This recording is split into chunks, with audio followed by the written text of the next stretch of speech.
성도 여러분 안녕하십니까? 2024년 8월 7일 수요 새벽 말씀 함께 나누겠습니다. 함께 나누실 하나님 말씀은 예레미야서 47장 1절에서 48장 10절까지입니다.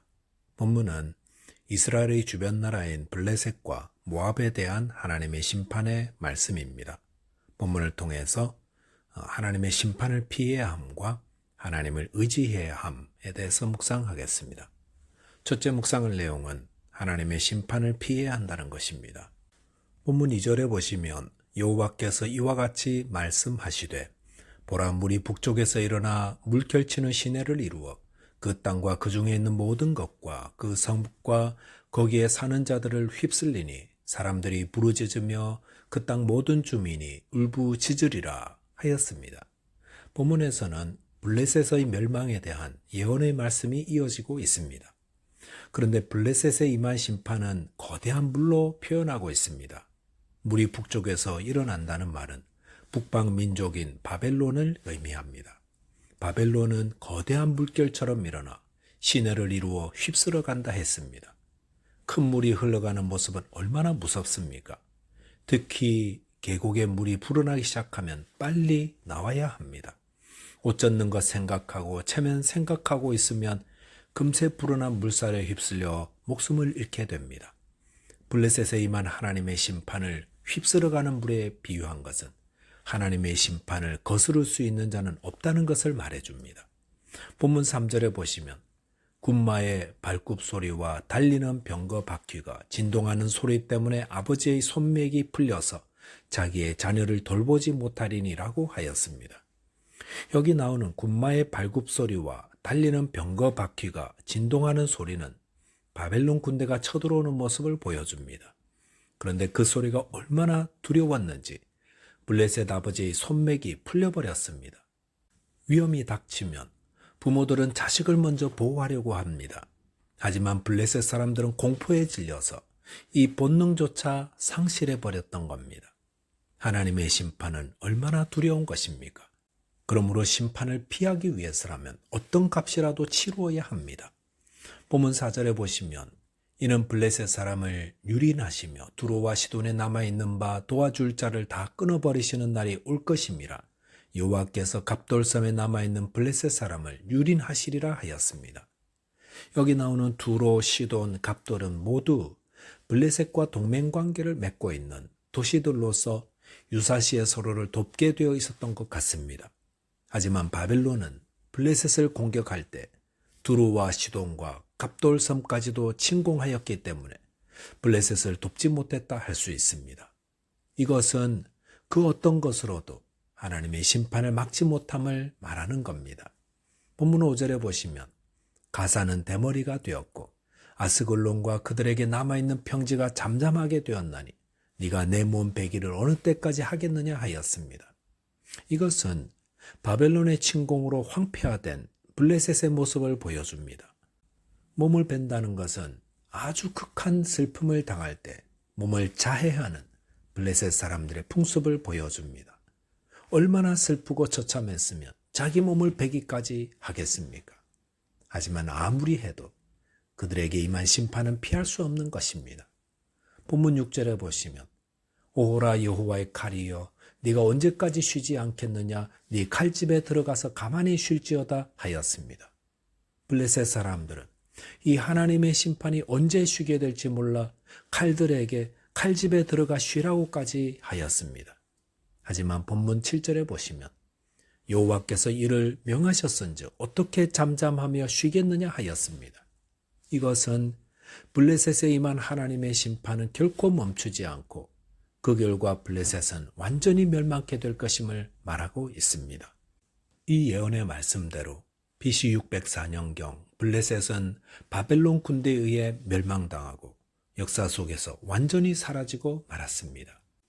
하나님의 심판의 말씀에 대해 어떤 사람들은 거부감을 느끼기도 하고 불편하다고도 말합니다. 하지만 그것은 장차 반드시 이루어질 것임을 말씀하는 것입니다.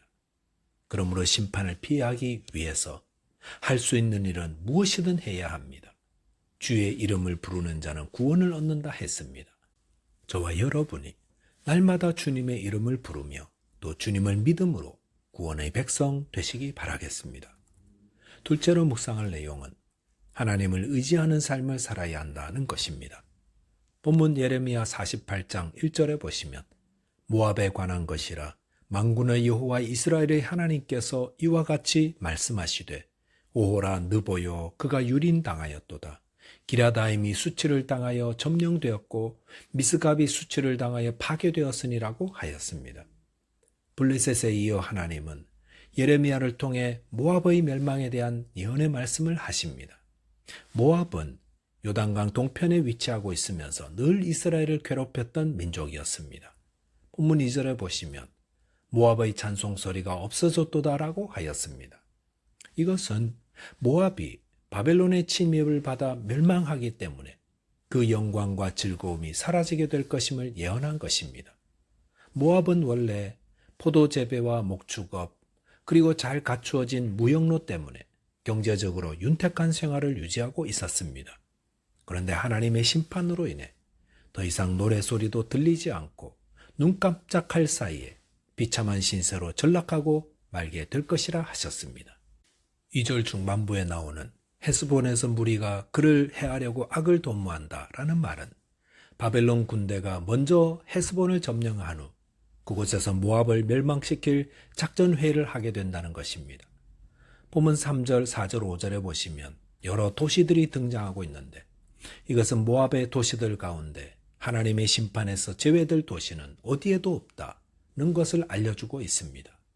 그렇다면 모압은 왜 하나님의 심판을 받아 멸망하게 된 것입니까?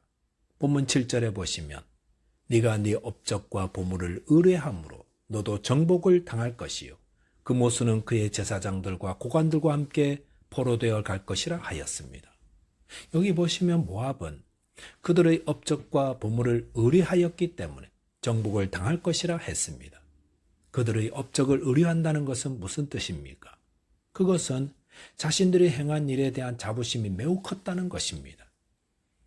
모압의 느보에서 발견된 한 비문에 보시면 모압 왕이 BC 830년경 이스라엘 사람 7,000명을 죽였다는 기록이 있습니다. 적군이 이렇게 많이 죽였다는 사실이 모압에게는 얼마나 큰 자랑거리가 되었으면 비문에다가 기록해 놓았겠습니까? 하지만 이런 것이 그들에게는 업적이 될지 모르겠지만 그것 때문에 그들은 하나님의 심판을 받게 되었습니다. 또한 모압은 보물을 의뢰하는 자였습니다. 이것은 물질 중심주의적 삶을 말합니다. 물질 중심주의적 삶은 모든 삶의 행복과 의미와 안정과 구원은 돈에 있다고 믿는 것입니다. 돈이라는 것은 살아가는 데 꼭 필요한 것이지만 그 돈을 사랑하게 되면서 돈이 삶의 목적이 되어버리는 것입니다. 이렇게 자기 업적을 의뢰하고 물질을 의뢰하는 모압 사람들의 모습은 오늘날 사람들의 모습과도 매우 닮아 있습니다. 오늘날 기술 문명이 발달하면서 사람들은 자기 업적을 자랑하고 또 의뢰합니다. 하지만 이 모든 것들을 주신 분은 하나님이십니다. 그것을 잊어서는 안 됩니다. 창세기 11장에서 인류가 벽돌 만드는 기술을 발견했는데 그것은 하나님이 알려주신 것이었습니다. 하지만 그들은 그 기술로 하나님께 영광을 돌리기보다 자신들의 업적을 높이려 했고 흩어짐을 면하자 하였습니다. 하나님 주신 기술로 바벨탑 쌓던 사람들 어떻게 됐습니까? 하나님이 그들의 언어를 혼잡케 하심으로 결과적으로 온 세계로 뿔뿔이 다 흩어지고 말았습니다. 인간이 이룬 일들은 모두 하나님이 주신 지혜와 도움으로 가능한 것입니다. 그것을 인정하고 하나님께 영광 돌리면 하나님이 주시는 복된 삶을 살게 됩니다.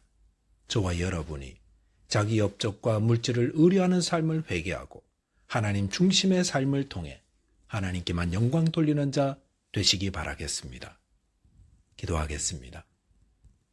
하나님 아버지, 하나님의 심판이 임하기 전에 주의 이름을 부르며 구원의 길을 가도록 저희와 함께하여 주옵소서.